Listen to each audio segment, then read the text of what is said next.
Good morning class. देखो, अपने amendments बाकी थे तो आज अपन अमेंडमेंट्स कवर करते हैं। सीए इंटर में 24 एग्जाम्स के लिए जो भी आपके कॉर्पोरेट लॉज है, उस कॉर्पोरेट लॉज के अंदर जो भी आपके अमेंडमेंट किए गए, कॉर्पोरेट लॉज में क्या क्या अमेंडमेंट किए गए हैं उसके रिगार्डिंग अपन कवर करेंगे। सिर्फ 2 अमेंडमेंट आपके हैं। एक तो चैप्टर नंबर 3 का सेक्शन नंबर 23 में अमेंडमेंट है और एक चैप्टर नंबर 7 के रूल नंबर 9 में अमेंडमेंट है। तो 1 बाय 1 अपन दोनों अमेंडमेंट को डिस्कस कर लेते हैं। सेक्शन 23 जो है ना, उसके अंदर 2 सबसेक्शन पहले से थे, सबसेक्शन 1 सबसेक्शन 2। सबसेक्शन 1 बोला करता था कि कोई भी पब्लिक कंपनी जो है ना, अगर उसे अपनी सिक्योरिटीज ऑफर करनी हो तो वो किस किस तरीके से कर सकती है। There are 3 ways a public company can offer its securities. पहला था offer of securities through public offer, दूसरा बोनस एंड राइट इशू और तीसरा आपका था प्राइवेट प्लेसमेंट। दूसरा, प्राइवेट कंपनी कैसे ऑफर कर सकती है अपनी सिक्योरिटीज। पब्लिक ऑफर करना प्राइवेट कंपनी के लिए पॉसिबल नहीं है, ये तो सबको पता है। सिर्फ वो 2 तरीके से कर सकती है, बोनस या राइट इशू कर सकती है या प्राइवेट प्लेसमेंट कर सकती है। ये सब अपना पढ़ा हुआ है। These two have been covered, these two are not amended, वो वैसे के वैसे रहेंगे। उसके बाद सबसेक्शन 3 और सबसेक्शन 4 ऐड किए गए हैं। ये आपका अमेंडमेंट है इंसर्टेड। ये क्या है? Newly inserted. न्यूली इंसर्टेड का मतलब इन दोनों को नया ऐड किया गया है। सबसेक्शन 3 जो है ना, वो बोल रहा है एनी स्पेसिफाइड पब्लिक कंपनी में list its securities on stock exchange in specified foreign jurisdiction। Specified foreign jurisdiction का मतलब जितनी भी पब्लिक कंपनीज है ना, वो अगर अपनी सिक्योरिटीज को इंडिया के बाहर के लोगों को ऑफर करना चाहती है तो बाहर जो भी फॉरेन जुरिडिक्शन से स्पेसिफाइड किए गए हैं उनमें जो भी स्टॉक एक्सचेंज आते हैं, आप अपनी सिक्योरिटीज को डायरेक्टली उनके ऊपर लिस्ट करवा सकते हो। तो इसमें नया क्या है? देखो, पहले पब्लिक कंपनी जो होती थी ना, अगर उनको इंडिया के बाहर के लोगों को अपनी सिक्योरिटीज ऑफर करनी होती थी ना, तो उनके पास जरिया था एडीआर जीडीआर वगैरह। अब एडीआर जीडीआर वगैरह के थ्रू जब आप सिक्योरिटीज ऑफर करते हो ना इंडिया के बाहर के लोगों को, तो आपको एक इंटरमीडिएटरी हायर करना पड़ता है जो उस फॉरेन कंट्री के अंदर होता है, और वो आपके और जो भी आपके एडीआर या जीडीआर सब्सक्राइब करते हैं उनके बीच का लिंक होता है। तो इंटरमीडिएटरी हायर करना पड़ेगा, प्रोसीजर लंबा हो जाएगा, आपके लिए इनडायरेक्टली काम करना पड़ेगा, आपको डायरेक्टली आप कर नहीं सकते। उन सब से कंपनी को बेनिफिट दिया गया है, उन सब से छुटकारा देकर एक बेनिफिट प्रोवाइड किया गया है कि अब कंपनी जो है, पब्लिक कंपनी जो है स्पेसिफाइड, वो डायरेक्टली स्पेसिफाइड जो भी जुरिडिक्शन है फॉरेन में, उनके अंदर जाकर अपने स्टॉक एक्सचेंज पर डायरेक्ट लिस्टिंग करवा सकती है और उसके थ्रू डायरेक्टली वहाँ के लोगों को अपनी सिक्योरिटीज ऑफर कर सकती है। There is no need of ADR GDR और intermediary for offering the securities in the foreign countries. तो ये आपका सबसेक्शन 3 है जो इंसर्ट किया गया है। किसी भी पब्लिक कंपनी के लिए जो सेंट्रल गवर्नमेंट स्पेसिफाई करे, वो स्पेसिफाइड जुरिडिक्शन फॉरेन जुरिडिक्शंस में जाकर क्या कर सकती है, वहाँ के स्टॉक एक्सचेंज पर अपनी सिक्योरिटीज को लिस्ट करवाकर डायरेक्टली ऑफर कर सकती है। ठीक है। सबसेक्शन 4 जो है ना, वो बोल रहा है कि सेंट्रल गवर्नमेंट में एग्जेम्प्ट, किसको एग्जेम्प्ट कर सकता है भाई? सेंट्रल गवर्नमेंट, इनको जो सबसेक्शन 3 में कवर की गई कंपनीज हैं, दीज कंपनीज, मतलब ऐसी कंपनीज जो अपनी सिक्योरिटीज इंडिया के बाहर के स्टॉक एक्सचेंज पे लिस्ट करवा के बाहर के लोगों को ऑफर कर रही है, उनको एग्जेम्पशन दे सकता है। किससे एग्जेम्पशन दे सकता है? देखना ध्यान से। चैप्टर 3, चैप्टर 3 क्या है भाई? चैप्टर 3 है प्रोस्पेक्टस वगैरह की requirement, prospectus and allotment of securities, allotment of securities. Chapter 4 share capital, section 89 beneficial interest, section 90 जो कि आपका क्या है? एसबीओ सिग्निफिकेंट बेनिफिशियल ओनर, और सेक्शन 127 किस चीज़ के बारे में? Punishment for contravention of payment of dividend. अगर कंपनी डिविडेंड का पेमेंट नहीं करती तो जो पनिशमेंट लगती है। तो इन 3 सेक्शंस और 2 चैप्टर से क्या दे सकता है? सेंट्रल गवर्नमेंट एग्जेम्प्ट कर सकता है। किनको? वो कंपनीज जो सबसेक्शन 3 में कवर की गई है। अब एग्जेम्पशन दे नहीं दे वो सेंट्रल गवर्नमेंट के ऊपर दे सकता है, मैंने नहीं बोला वो एग्जेम्प्ट है, सेंट्रल गवर्नमेंट के पास पावर है।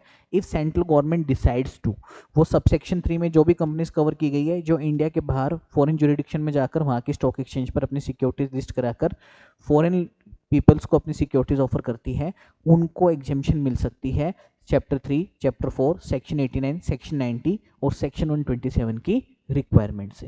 ठीक है, ये सब अपने रिस्पेक्टिव चैप्टर्स में पढ़ा है। चैप्टर 3 आपका यही है प्रोस्पेक्टस एंड अलॉटमेंट वाला, जिसमें अमेंडमेंट आया है। चैप्टर 4 आपका शेयर कैपिटल का है। सेक्शन 89 आपका बेनिफिशियल इंटरेस्ट का है। सेक्शन 90 आपका सिग्निफिकेंट बेनिफिशियल ओनर का है। और सेक्शन 127 आपका है punishment for default in payment of dividend. अगर कंपनी डिविडेंड पेमेंट करने में डिफॉल्ट कर दी थी तो क्या पनिशमेंट होगी। तो इन सबसे इसको क्या मिल सकता है, एग्जेम्पशन मिल सकता है। तो देखो subsection 3 and subsection 4 are newly inserted. ये आपका किसका अमेंडमेंट है, ये आपका अमेंडमेंट है चैप्टर नंबर 3 का सेक्शन नंबर 23, जिसमें सबसेक्शन 3 सबसेक्शन 4 इंसर्ट किए गए हैं। उसके बाद देखो दूसरा अमेंडमेंट क्या है। दूसरा अमेंडमेंट आपका सेक्शन 89 से रिलेटेड है, उसमें रूल नंबर 9 है। रूल नंबर 9 में सब रूल 1, 2, 3 ऑलरेडी एग्जिस्ट करते थे, पहले से थे। सब रूल नंबर 4 से लेकर सब रूल नंबर 8 तक 5 नए सब रूल्स ऐड किए गए हैं।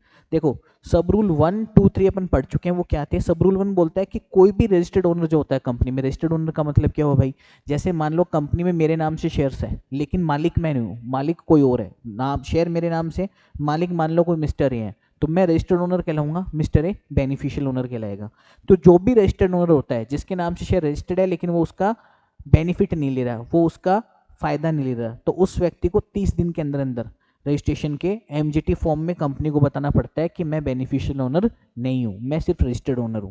बेनिफिशियल ओनर को सब रूल नंबर 2 में बताना पड़ता है with in 30 days beneficial owner बनने के, फॉर्म नंबर एमजीटी 5 में कंपनी को। और सब रूल 3 था कि कंपनी को आरओसी को बताना पड़ता है एमजीटी 6 में regarding the beneficial interest of members. ठीक है, ये आपके सब रूल 1, सब रूल 2, सब रूल 3 है, पहले से ही है, ये नई नहीं है, इसमें कोई अमेंडमेंट नहीं है, तीनों सेम है पहले के जैसे।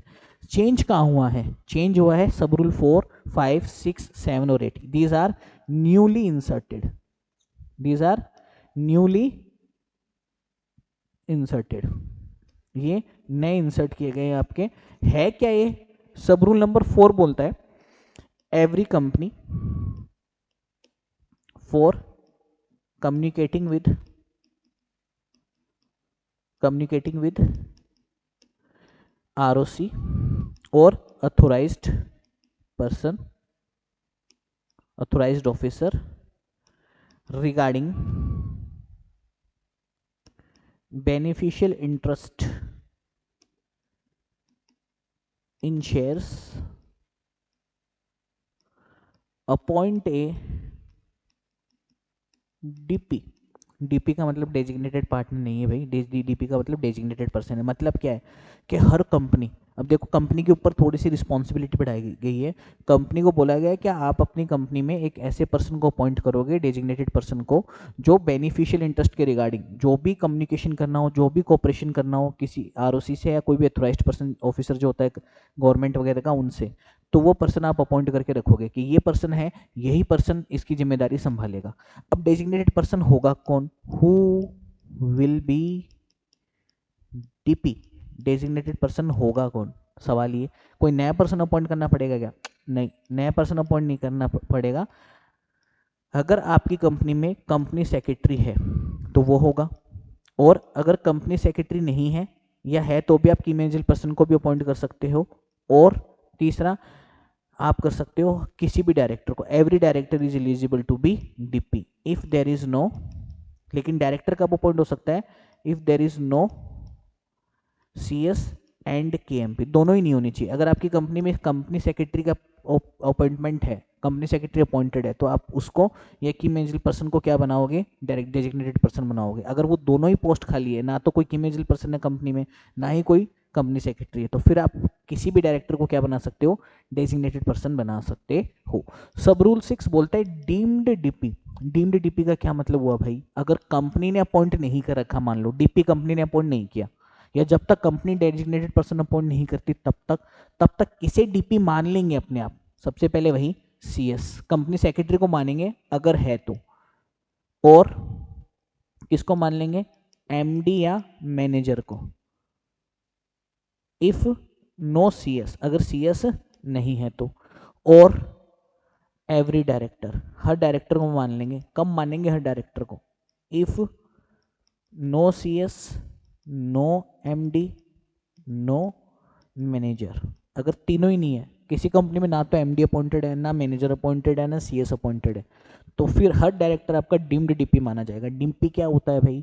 डेजिग्नेटेड पर्सन वो व्यक्ति होगा जिसे कंपनी अपनी तरफ से है ना डेजिग्नेट करेगी कि जो भी बेनिफिशियल इंटरेस्ट इन शेयर्स के रिगार्डिंग कम्युनिकेशन करना होगा, कोऑपरेशन करना होगा विद आरओसी और any authorised officer of the government, वो व्यक्ति करेगा। वो व्यक्ति की जिम्मेदारी बनती है कि हम कंपनी की इन्फॉर्मेशन वगैरह इस व्यक्ति के थ्रू आरओसी को प्रोवाइड की जाएगी, कम्युनिकेट आरओसी के साथ वो करेगा regarding the beneficial interest in shares. ठीक है, तो ये एक कंपनी के ऊपर रिस्पॉन्सिबिलिटी बढ़ाई गई कि कंपनी को अपनी ना जो भी कंपनी सेक्रेटरी है, अगर है तो, अगर कंपनी सेक्रेटरी नहीं है तो किसी कीमेंजियल पर्सन को, और अगर वो भी नहीं है तो हर डायरेक्टर में से कोई भी डायरेक्टर को आप डीपी बनाओ।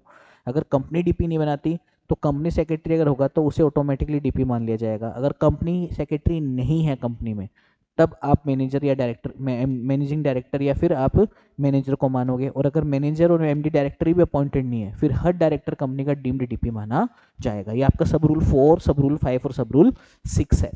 अब सब रूल 7 और सब रूल 8, दो सब रूल्स और ऐड किए गए। सब रूल 7 जो है ना, ये रहा, वो किस चीज़ के बारे में बात करता है?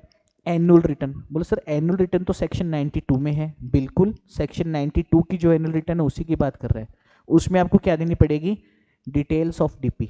आपने जिस भी पर्सन को डीपी अपॉइंट कर रखा है उसका नाम, एड्रेस, जो भी डिटेल्स वगैरह होती है वो प्रोवाइड करनी पड़ेगी। तो जब कंपनी एनुअल रिटर्न फाइल करेगी ना सेक्शन 92 में, तो उसके अंदर अपन डेजिग्नेटेड पर्सन, सॉरी मैं भी पार्टनर बोल रहा हूँ, डेजिग्नेटेड पर्सन जो होगा ना उसकी डिटेल फाइल करनी पड़ेगी।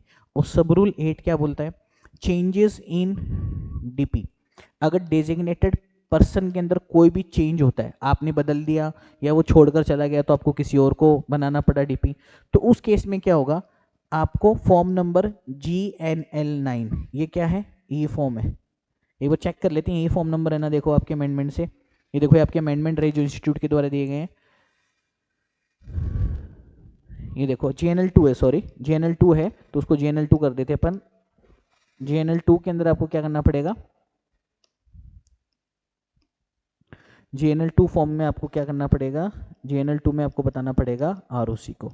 अगर आपके डेजिग्नेटेड पर्सन के अंदर चेंज करते हो आप, तो ई फॉर्म GNL2 में आपको आरओसी को इन्फॉर्म करना पड़ेगा। ये आपका सारा का सारा सब रूल्स है। देखो सब रूल 1, 2, 3 सब रूल नंबर 9 में ऑलरेडी थे। जो भी रजिस्टर्ड ओनर होता है कंपनी के अंदर शेयर्स का, उसको 30 दिन के अंदर अंदर बताना पड़ता है कंपनी को। जो भी बेनिफिशियल ओनर होता है उसे भी 30 दिन के अंदर अंदर कंपनी को बताना पड़ता है। और जो कंपनी है उसे आरओसी को बताना पड़ता है regarding the beneficial interest in the shares. अब इसी चीज़ के रिगार्डिंग कि कौन बताएगा कंपनी की तरफ से, सब रूल 4 ऐड किया गया है जिसमें बताया गया है कि कंपनी को एक डेजिग्नेटेड पर्सन अपॉइंट करना पड़ेगा। सब रूल 5 बताता है कि कौन डेजिग्नेटेड पर्सन हो सकता है। डेजिग्नेटेड पर्सन कंपनी का कंपनी सेक्रेटरी होगा या की मैनेजर पर्सन होगा, और अगर दोनों ही नहीं है तो फिर कोई भी डायरेक्टर आपका डेजिग्नेटेड पर्सन हो सकता है। सब रूल 6 बोलता है कि जब तक कंपनी खुद डेजिग्नेटेड पर्सन अपॉइंट नहीं करती तब तक कौन माना जाएगा? Company secretary. मान लो कंपनी सेक्रेटरी है ही नहीं, तब कौन माना जाएगा? मैनेजिंग डायरेक्टर या मैनेजर। अगर ये दोनों भी नहीं है तो फिर हर डायरेक्टर कंपनी का डीम्ड डेजिग्नेटेड पर्सन माना जाएगा। जितने भी जो भी कंपनी की एनुअल रिटर्न्स जाएगी, उन एनुअल रिटर्न के अंदर कंपनी को अपने डेजिग्नेटेड पर्सन की डिटेल साथ में देनी पड़ेगी। और सब रूल 8 बोलता है कि अगर आप डेजिग्नेटेड पर्सन के अंदर कोई चेंज करते हो, आपका डेजिग्नेटेड पर्सन चेंज हो गया, पहले कोई और था अब कोई और है, तो उसके बारे में आपको इन्फॉर्म करना पड़ेगा। किसको? आरओसी को। कौन से फॉर्म नंबर में? ई फॉर्म GNL2। ये थोड़ा इंपॉर्टेंट हो जाता है क्योंकि अमेंडमेंट में फॉर्म नंबर ये इंपॉर्टेंट है, थोड़ा इसको याद कर लेना कि अगर डीपी के अंदर चेंज होता है, डेजिग्नेटेड पर्सन में अगर चेंज होता है तो क्या कंपनी को इन्फॉर्म करना पड़ेगा? हाँ, तो किसको और कौन से फॉर्म नंबर में करना पड़ेगा? फॉर्म नंबर GNL2 में करना पड़ेगा, आरओसी को इन्फॉर्म करना पड़ेगा। ठीक है, तो जो भी मैंने हाईलाइटेड पोर्शंस, देखो इस ये आपको चार्ट बनाना है सबको, दोनों आपको समझने में आसानी होगी। सेक्शन 23 में जो मैंने हाईलाइट कर रखे हैं ना, जैसे सब सेक्शन 3, सब सेक्शन 4 23 में हाईलाइट कर रखा है, सब रूल 4, 5, 6, 7, 8 हाईलाइट कर रखा है रूल नंबर 9 में, सेक्शन 89 रूल नंबर 9। तो ये सब न्यूली इंसर्टेड है, ये नए अमेंडमेंट है। यही अमेंडमेंट आपका, कोई भी चेंज नहीं किया गया है, कुछ चीज़ें ऐड की गई है, बस 2 ही आपके अमेंडमेंट्स आए हैं।